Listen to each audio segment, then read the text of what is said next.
Ladies and gentlemen, Good evening. Are you ready? Okay, here we go. You're listening to the Deal Room Podcast. Join us as we bring you the inside scoop on business sales and acquisitions. Get across trends in the area and hear the industry's best recount their real-life tips, traps, and experiences. Now, here's your host, Joanna Oakey. Hello and welcome to another episode of the Deal Room Podcast, a podcast proudly brought to you by our commercial legal practice, Aspect Legal. Today, Leanne Faulkner joins me. Leanne wears many hats and brings with her incredible insights. And on today's episode, she shares how she left a busy corporate background to enter the world of soap making. After slowly taking over her house, her soap business took her from door-to-door sales to over 2,000 retail stores, including Myer and David Jones, and with that, an international outlook. In this episode, you hear how she grew the brand with minimal marketing budget, how she shifted from startup to crazy growth, and you'll also hear the impact of an economic downturn on her as a small business owner and entrepreneur.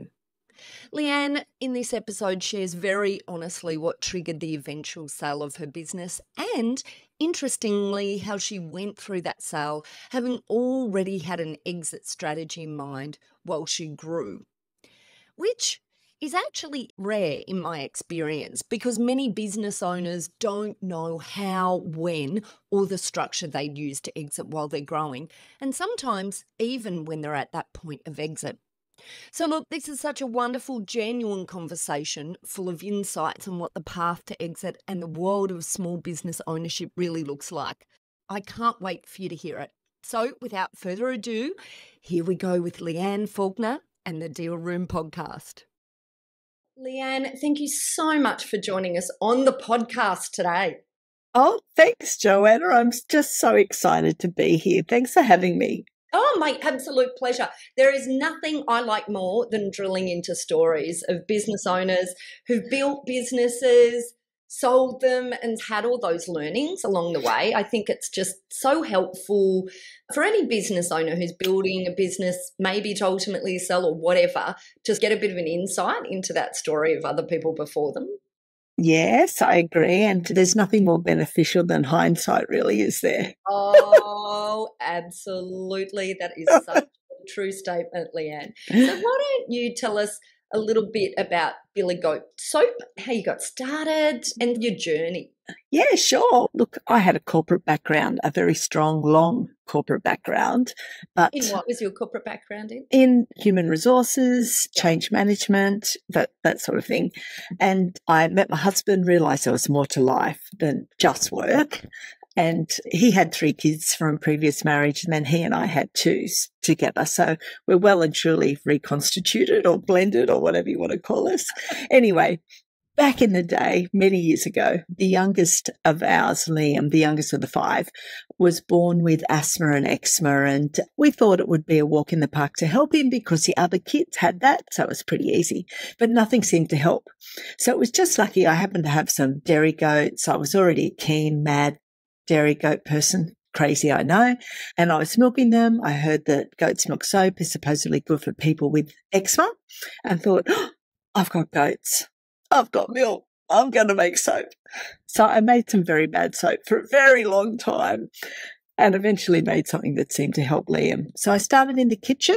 I would make soap on a Saturday night while everyone was watching the footy, and then moved into the garage and then moved into the games room as the business grew, and really just started going from door to door with health food stores initially with soap in my boot, door knocking, asking would they sell the product. Eventually, like years and years later, had grown the business to over 2,000 retail doors around the country and was establishing the brand internationally as well. We had zero marketing budget, but we had very good eye for PR. So we basically chased any free media that we could get.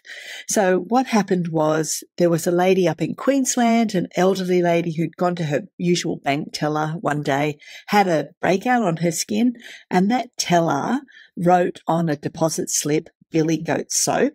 and said to her, go and buy a bar of this. She did it. It cleared her skin.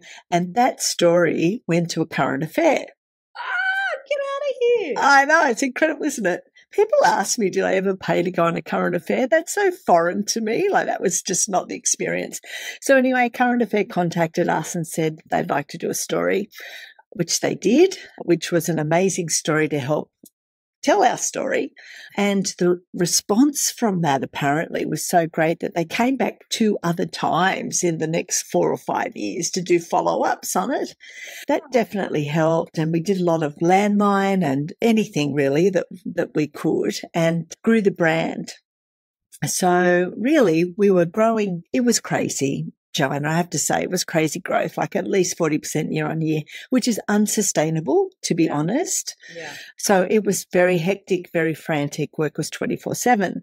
So anyway, this is a long time ago. But anyway, at the very end of the GFC, way back when, the economy had slowed significantly, retailing had slowed significantly, and felt that because retailing had slowed, we weren't getting the numbers we were so used to getting, that clearly that was my fault and that I was doing something wrong.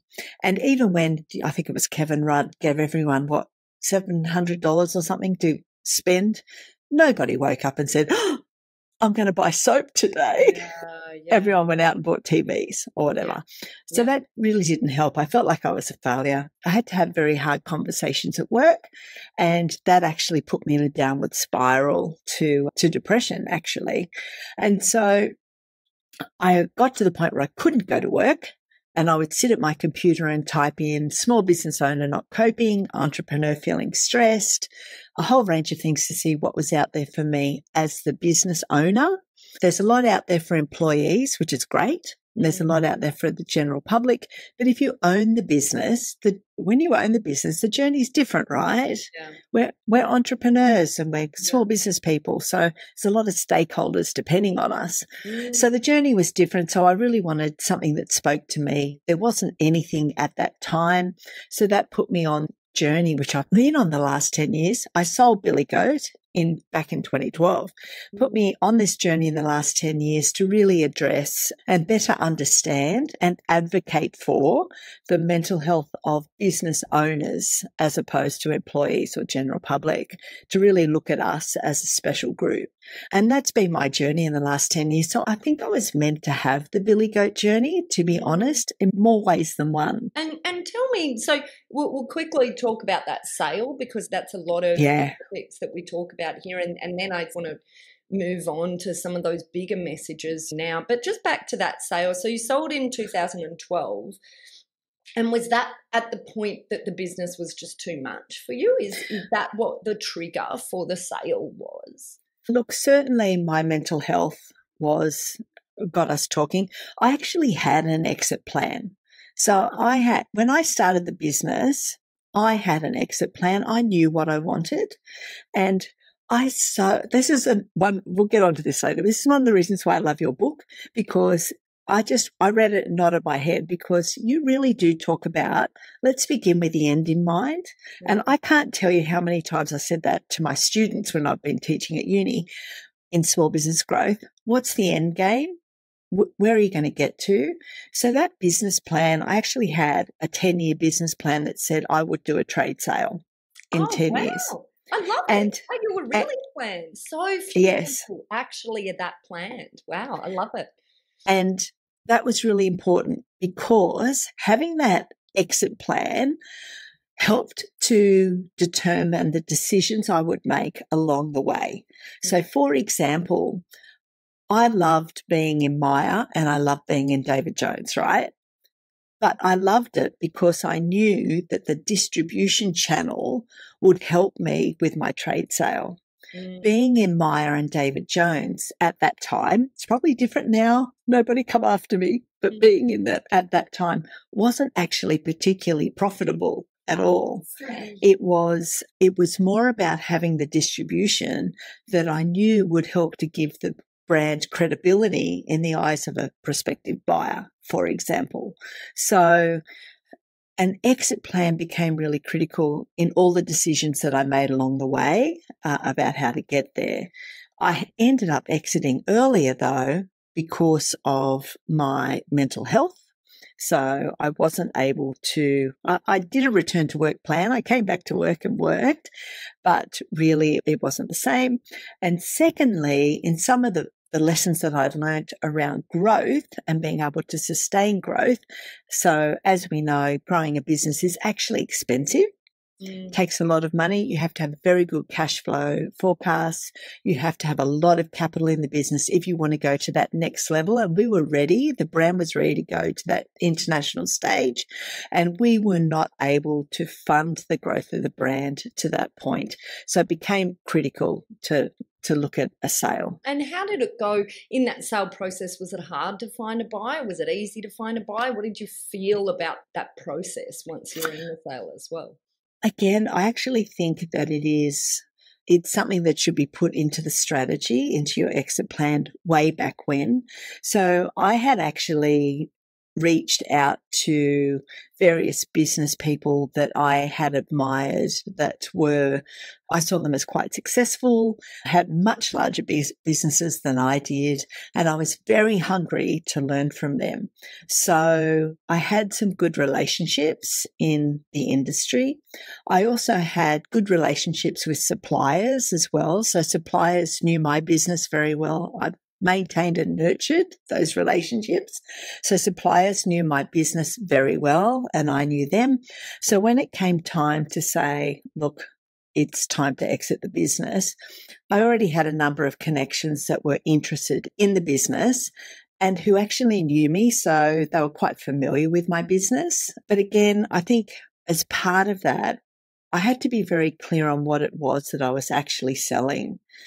And you talk about this because for me, IP was absolutely, that was the sale because what they were buying from me, and I understood that really well. So what they were buying from me was my recipes, which were unique to my business. We had formulated those recipes and they were very well received by consumers.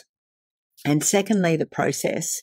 So what we had taken was essentially a craft-based business. You might buy soap at your local farmers markets, for example, somebody who makes it on the weekend.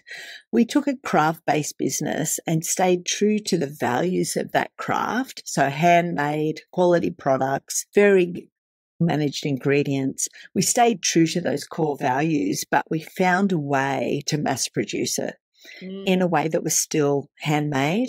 And in my sector, that was almost unheard of. Everyone was just using soap noodles and melting down things, ingredients that they'd imported from India and turning it into soap, whereas we stayed true.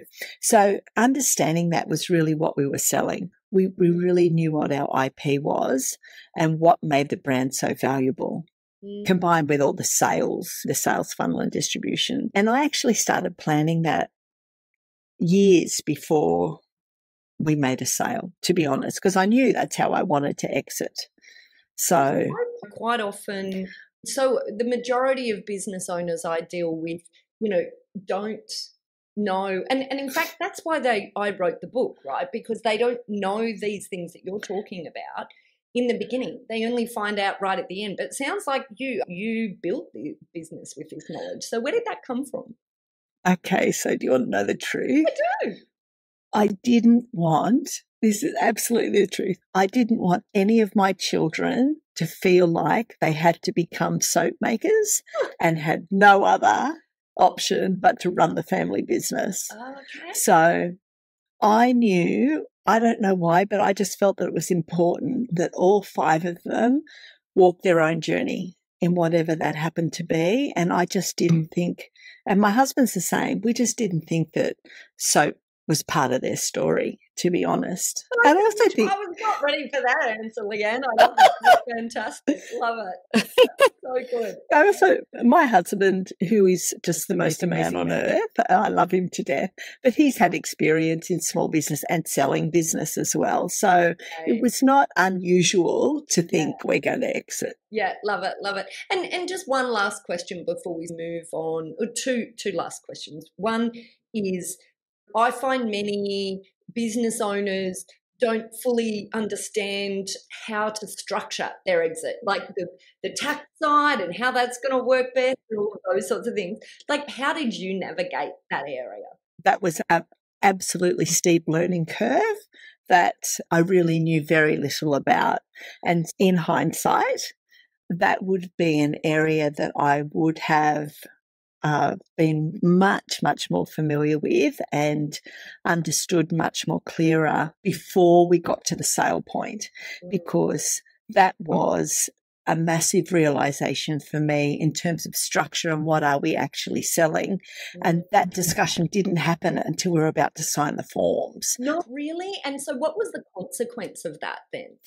Look, we're going back a few years, I've got to stop and think, but we actually took we took a step back and we said to the other party, we just need a bit of time to reconsider what the offer is here and how that works. And then we went back into a negotiation and got to an outcome that actually worked for us. But I had no idea about that. In hindsight, I would have done that. I would have, if you had your book been around, I would have read your book. For sure. Because your story is definitely not unique from that perspective. So many people go through the same process, but at least your buyer was still there when you collected your thoughts and then played with you in terms of finding that ultimate way for the sale, because that can be the real risk. You run through this fire that is the sale process, and then suddenly realise the issues, realise you're about to pay a whole heap of tax because you're doing it this way rather than that way. Yes. But then as you're trying to rework it out, the buyer disappeared. Anyway, yes. And can I tell you, I think the other thing that kind of helped us, though, along the way was that we had extremely good systems, well documented, and we had everything recorded, everything validated. So you talk in your book about due diligence. We actually had the buyer come and spend a week in our business and go through everything with us, even down to calling our clients to double check that our trade agreements that we have with, say, Myer or David Jones were actually valid and real. So I think documenting every process, every procedure, everything you have from the get-go definitely helped us with the sale, because they would ask us a question, we'd say, yeah, we've got that here. And then they would take it and go and compare it to operations, because we had people making soap for us in our factory. So they would take our recipe and our procedures and go and watch and say, is that following what we're buying off her? Yeah. Wow. And I think that helped. Yeah, clearly they had become very comfortable, and so therefore they were willing to sit and go through the process for you to rework out what that structure of sale was going to be. Yeah. Wow, fantastic. Sounds like you played really well. I guess before we just leave that topic, is there anything you feel like you learnt through that process that we haven't talked about, or something that, whether you did or didn't do it initially, like what's the sort of key thing you think business owners, as they're ultimately preparing for a sale, should bear in mind? Oh, God, there's so many. But I think the key one for me was it took much longer than we thought it would take. Yeah. So that negotiation, we didn't get, I think also being clear on why you're selling and why you're exiting at that point. So we definitely exited earlier than we had originally planned to, and we didn't secure I have to be honest here and say we didn't secure the sale price that we were really hoping for, but it was the right choice because of, say, my mental health. But we needed to be prepared to understand that the process can actually be quite long and involved. It's not as quick as I'm going to offer you this, will you accept it? That was an eye-opener. Yeah, I think it's such an important point because it's a long and emotional journey. Very. So at least being aware, forewarned is forearmed, as they say. Yes, definitely. Love it. Okay, so let's then move on to where you went next, because such an interesting, you've learned all of this, and then how is it that you go and move into this next chapter? So tell us a little bit about what you've been doing since and what the key things are that you've learned or that you're passing on to businesses now. Sure. I've been working in this space as a small business mental health advocate for about 10 years now. So I am well and truly the person you don't sit next to at a networking event because I'm really boring. It's pretty much the only thing I talk about. I'm sure that's not true, Leanne. We have had discussions. Anyway, as I mentioned earlier on, I noticed there was really nothing there. So I've been fortunate in that I've contributed to and worked on quite a number of mental health programs that are now in place for owners. So there's quite a lot of resources out there. There's things like Business in Mind, which is fantastic. There's the New Access program for business owners that is run by Beyond Blue. There's the Small Business Debt Helpline, which is a fantastic service. So there's a lot of services out there now, which there wasn't when I needed them. So I'm really proud that I've had some role somewhere along the way in some of these programs. But the other thing I noticed, and I've been teaching at university small business growth and looking at established businesses and how do we grow them, not just startups, because I think that's the easy bit. Don't tell anyone, but I do. It's established and keeping the doors open that's a challenge. So anyway, I've been looking at that along the way. So as part of that, I decided that I will go back and do my PhD.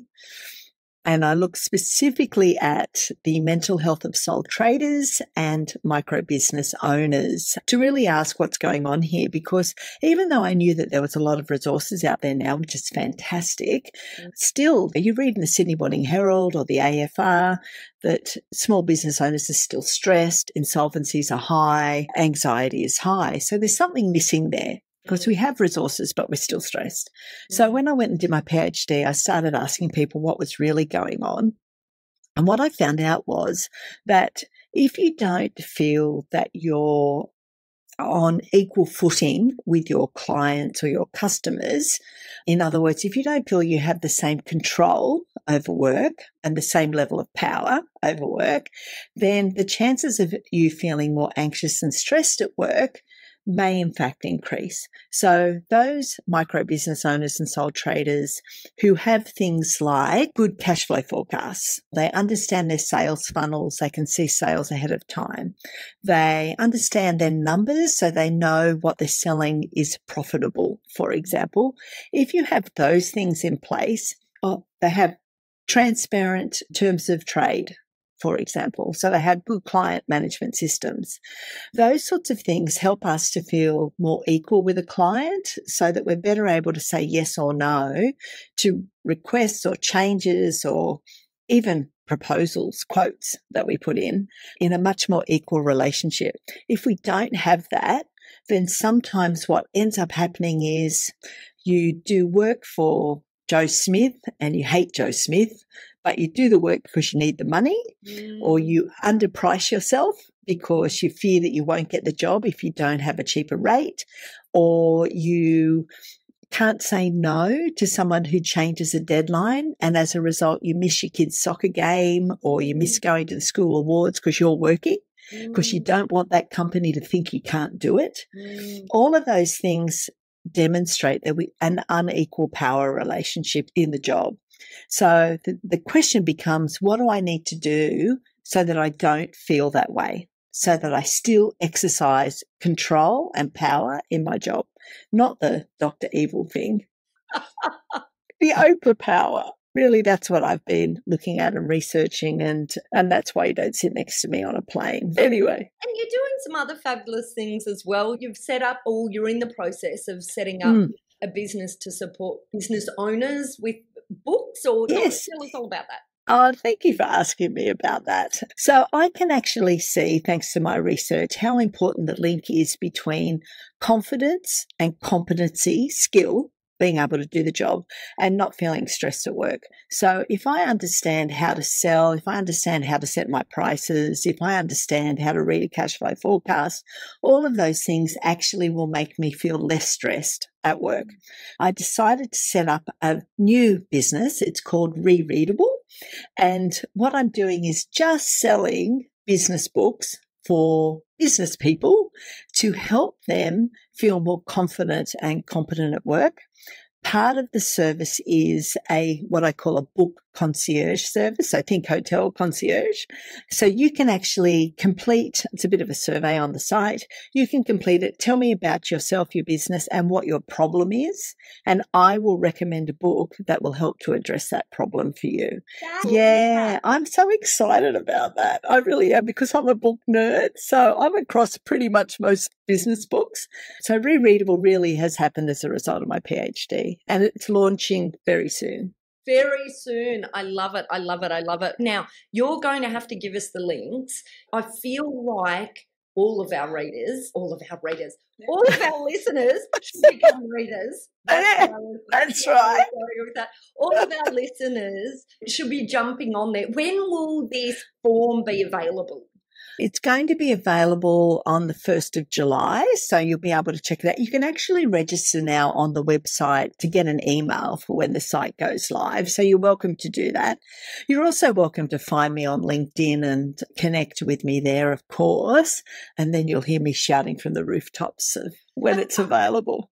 I love it. I love it. Okay, so tell us the website again and tell us how to find you on LinkedIn. Sure. It's Rereadable, so Rereadable, rereadable.com.au is where you can find me or sign up there. And LinkedIn, it's just me, Leanne Faulkner. You'll find me on LinkedIn. Love it. And of course, if you are running along the beach at the moment or on your commute into work or whatever, and you haven't got a notepad and pen to write that down, that's okay, don't worry, because we've got links in our show notes, so we'll link straight through to your LinkedIn page there, Leanne, and fabulous to Rereadable. Like, absolutely fantastic. Like, what a story, Leanne. Absolutely. So many super useful things in that for every business owner. No, really it is. And I'm an avid reader myself. I absolutely love business books. So I think what you're doing is just absolutely fantastic, because it's just, and it is one of those things where people, I want to read a business book, but which one? I don't know. So it's so cool to have that. Exactly. And to have a dedicated site that's just about business. Yeah. So you're not going through the general fiction. You're not going through the kids section. There's none of that. It's just business, because we're all time poor, right? Yeah. Leanne, I just want to say thank you so much. Thank you for sharing your story and taking us through that journey. And thank you for being on the podcast, and a huge thank you for all of the services that you're providing in a market that sometimes isn't seen. And I think you're absolutely right. Running a business is really bloody hard work sometimes, and just not necessarily understood by anyone other than other business owners who are in the same pit that yes. Exactly. I love it. Leanne, thank you so much for coming on the show. Thanks, Joanna. Thank you. Okay, well, that's it for this episode of the Deal Room podcast. I hope you enjoyed this fascinating discussion with Leanne. I always find first-hand insights the best to learn from, and this episode was certainly full of them, along with an incredible story of growth, entrepreneurship and resilience.